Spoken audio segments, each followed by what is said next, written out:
Good morning. Good morning. Spiritualism is the greatest show on earth. So I don't know if you know about it, but there's a football game a little bit later today. What's football? American football. But if you are American, there's only one football, isn't it? Even though more people watch soccer, non-American football, the worldwide football, every game, then we'll watch today's game. Having been a former football player, mainly by virtue of my size rather than ability, I figured what better way to talk on Super Bowl Sunday at a spiritualist church about the greatest spectacle in the world, according to us, Americans. But then I said, nah, that would be cliche, would it not? And anyway, spiritualism has very little to do with American football. But spiritualism is the greatest show on earth. I'm old enough that it was not politically incorrect to go visit a circus. So if you're old enough, the greatest show on earth used to be Ringling Brothers. And they had 3-ring circus filled with magic and mystery and unbelievable skills and feats of strength and courage and daring. So I'm that old. And I'm going to be unapologetically my age today because I want to assert that spiritualism is equally as grand as Ringling Brothers. Now, Ringling Brothers is kind of gone now because they got replaced by this thing called the internet and YouTube. Because you didn't have to go to some place with smelly animals and sweaty people to see wonderful acts of courage and magnificent feats of strength and power. You can just go watch a YouTube video. And people weren't wanting to pay $50 or $60 to go sit around and watch other people do stuff when they can sit at their home for free and watch it on YouTube. That's my personal opinion. But inside of each one of your heads right now is a 3-ring circus. A 3-ring circus of the mind. As I was standing up here with the lovely Reverend Cindy pretending to sing, the 3-ring circus in my head was informed by my father's comment anytime he would hear me singing to the radio in the car.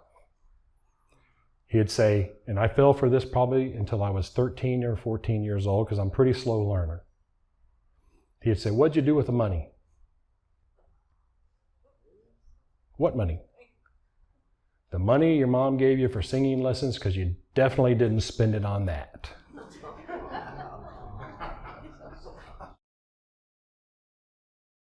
So most of the time, if I'm in that side of the audience, I'm like way back in the amen corner, as far back as possible.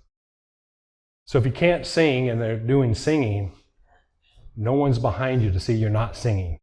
But when you're standing here in front of everybody looking out this way with you all looking here, man, is that pressure. You don't know the words. I need glasses to read the damn script. And I can't carry a tune in a bucket, according to my dad, who reinforced that with me every time he heard me singing for the first 13 or so years of my life, and I fell for it. So that was a 3-ring circus that I was going through in my head while we were going through that song. Inside of your head was your own 3-ring circus. But what are the rings? So in the center ring, the most incredible, impressive show on earth is your mind. Your mind is the ringmaster. Your mind is the captain for your vessel. Over on this side, in the smaller ring, is your body, the beast.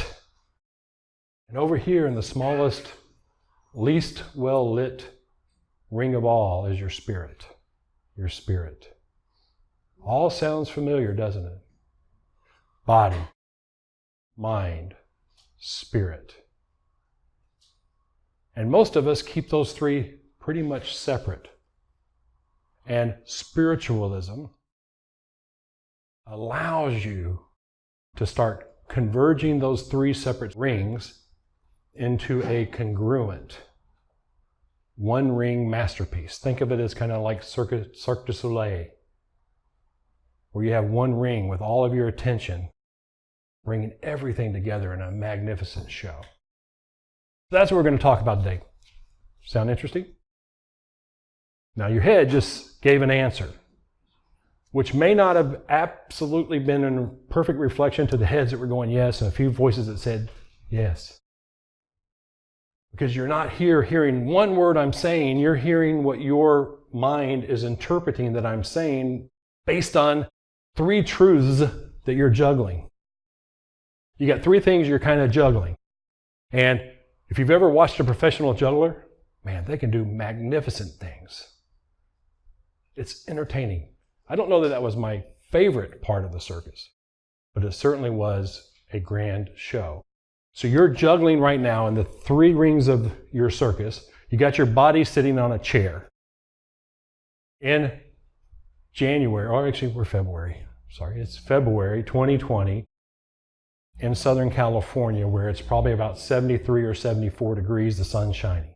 So you got a physical body here, then you got your mind. Now your mind is filtering every word I say based on three truths, and it's juggling them. Your personal truth, your tribal truth, and an objective truth. Objective truth is pretty simple, but highly debated, and very few people like it at all. Objective truth is true for every one of us. Each one of us are subject to objective truths. Two of the very simplest objective truths that very few people will disagree with. Some will, but very few will argue with you. If we were to climb on the top of this building at its highest point and jump off, most of us would not like the result. Would anyone objectively disagree with me? That's an objective truth. Gravity, pretty objective. Doesn't care who you are, doesn't care what you believe, doesn't care what faith you are. Gravity is the same on this planet for everybody. Now, is gravity the same on the moon as it is here? How many people have experienced weightlessness in space? Relatively few. So that worldview of gravity is different from someone who's been to space. Now, our mind is beautiful. We can imagine what it's like to be weightless. You could actually go to a swimming pool and kind of float in the swimming pool and experience something like weightlessness. But until you've been to space, you can only imagine weightlessness. So there's a tribe of people called astronauts that have been to space that have a completely different experience of gravity than we do. Their personal truth about gravity aligns with the tribal truth of anyone else who's been to space. And anyone who has only thought about going to space can adopt their truth or argue with their truth. Now, how does that apply to spiritualism? And I don't remember our friend's name over here, but talked about your spirit guides and friends and your personal relationship with them. But for some of you, you have an objective reality about spirit guides and teachers. They are as real for you as I am. Some of you are adopting the tribal truth of this spiritualist organization, hoping and praying that it's true, believing that it's true, but you've never had a personal experience or a personal truth of connecting with spirit. So you put yourself in classes and you start to learn the skills of spirit communication. And you start to do the practices that develop the skills so you can start to have a direct experience of spirit. A direct experience of spirit. And as I said in my bio, spirit has three faces. three dimensions, if you will. There's that spirit part of you, the spirit self. I call that the little s spirit. Then you got your spirit for life and your spirit for living. Now this one is a little bit different, but how it shows up in the world is it shows up in the smile in your eyes, the radiance in who you are, your joy of living, walking a path that exemplifies your values and your beliefs. Small children exemplify a spirit for living. They are pretty much entertained wherever they go. They are curious. They are imaginative. The whole world is a possibility. But then their tribes start to have them want to conform to what the tribal truth is. And then that freedom and that experience and that joy start to diminish somewhat. And to survive the truths of their tribe, they adjust their personal truths so they comply with the tribal truth. How many of you heard in this circus, three-ring circus in your head, that as soon as you start to grow, you start to develop, you start to change, you start to align your personal truths with objective truths, and you may have learned those objective truths from some tribe other than the tribes you've got right now, that you have to change your friends. That the people who support you as a spiritualist minister aren't the same people who supported you when you were a student of spiritualism. The people who support you as a student of spiritualism aren't the same people who trained you as an evangelical Christian good person complying with everything. So if I were to walk as a spiritualist minister into the church that baptized me when I was 7 years old, I would be burned at the stake. Literally. They burn witches where I was from. And that's the filter my world, my three-ring circus deals with. My personal truth maybe can inspire you a little bit. The tribal truth here may affirm that this personal truth is shared with other people.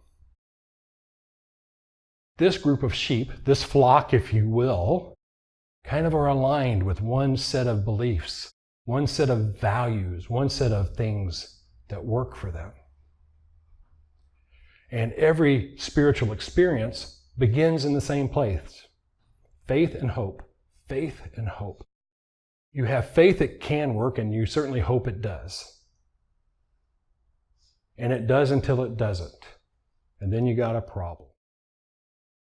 And the reason I feel that spiritualism, and I mean spiritualism not with all of the religious artifacts of Christianity and other Christian-based churches, spiritualism, your mind, body, and spirit aligned perfectly, walking a path of joy and freedom that harms no one at all, including you. So you have this body, and this body may be the daredevil body. You may be that motorcycle rider that goes around in circles. You may be part of the flying Luenzas where you're going on trapeze artist. You may be a really good juggler, or you may be a contortionist who can bend their bodies in impossible angles and do weird things. So the physical body's there. Some of us really like to eat a lot. I love food. I love eating. Some of us like to run. We'll run no matter what. Some of us like yoga. Some of us like to sit on the couch and watch Netflix. Some of us like to meditate.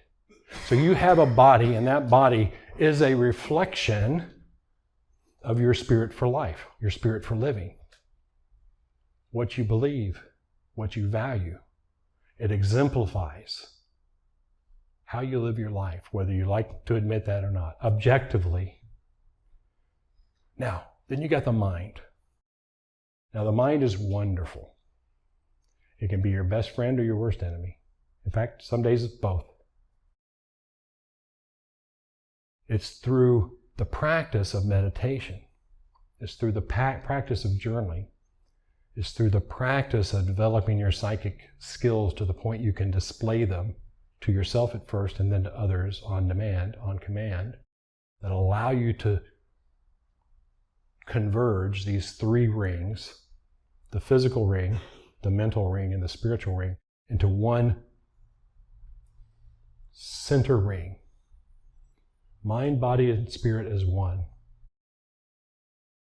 There was a guy, lived a while ago, had a pretty significant lifetime, changed the future for all of us, even though that was not his intent. Pretty good healer, pretty good performer of miracles, could walk on water. He had studied, and it's funny, because I was raised as a really good Christian. And being a literal engineering type, I'm literal. If you can't reconcile the objective with the personal, something's wrong with the belief system. So people were saying that if you were sick, you didn't have faith enough to be well. And something was wrong with that picture. So this guy, Jesus, if you don't know, they have a book written about him, pretty famous. He didn't say much in that book, but that book is pretty darn thick. If you go through and read all the things he said, it's a different story than what most churches teach about what he said. They even have a few books that weren't good enough for the big book because it didn't align with the narrative they wanted you to believe. So this guy was able to do some stuff. Some people thought his stuff he did was miraculous. But what he did is he aligned his spirit, mind, and body until he had complete and total control and was able to exhibit a power that was remarkable enough for people to take notice. He could heal the sick. He could turn water into wine. He could walk on water. So that's the possibility out here for spiritualism. If you take away all of the religion and all of the religious education you got and allow yourself to experience your spirit first. Allow yourself to start to balance your personal truths with some objective truth. And if you were to believe the Bible, that means you can heal. And I don't mean assist in healing, I mean heal. And then something interesting happens, and this is what most people forget. The law of attraction in its simplest form is like attracts like. So when you start to question your objective reality with your personal truths, and you really start to annoy those in your current tribes,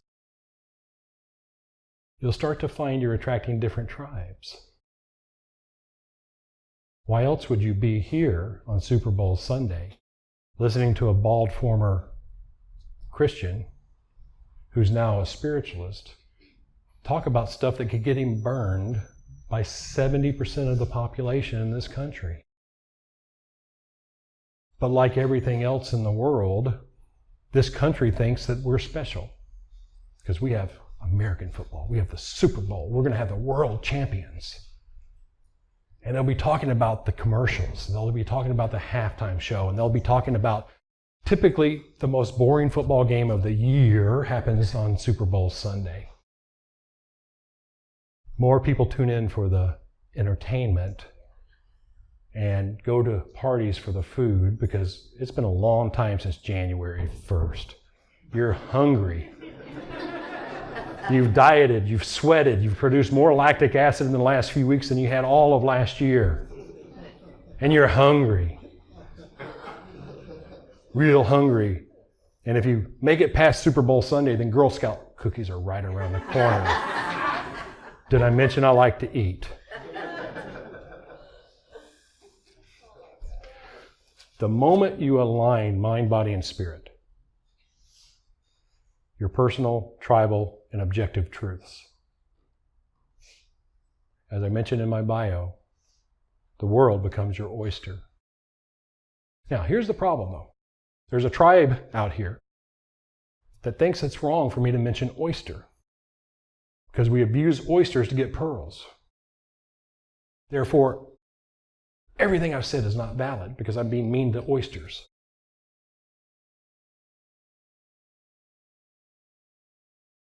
Is that a personal truth? A tribal truth? Or an objective truth? And here's the part I want to, and why I think spiritualism is the greatest show on earth. If you develop your awareness to such a high extent that you can see the energy and the vibration of another being, touch into their consciousness, and allow yourself to experience their experience, you'll realize that oysters are not very bright at all. And they're really good fried. With cocktail sauce. They're really good raw. No. That's like a slug. Personal and tribal truth. But here's the great thing about spiritualism. There's room for every belief system about how you want to live your life.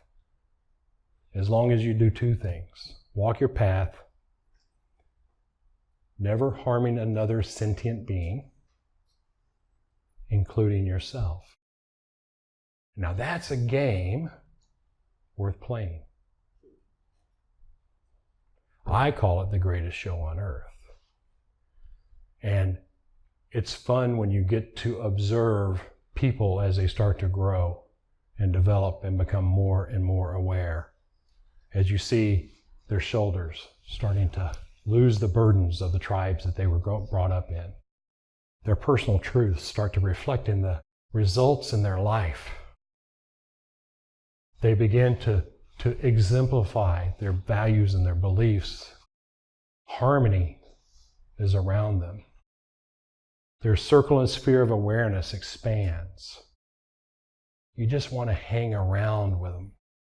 You just want to be around them because their body, their mind, and their spirit are congruent, perfectly aligned with the three questions that matter. And this is where all spiritual query begins. And this is how I'm going to wrap up as a homework assignment.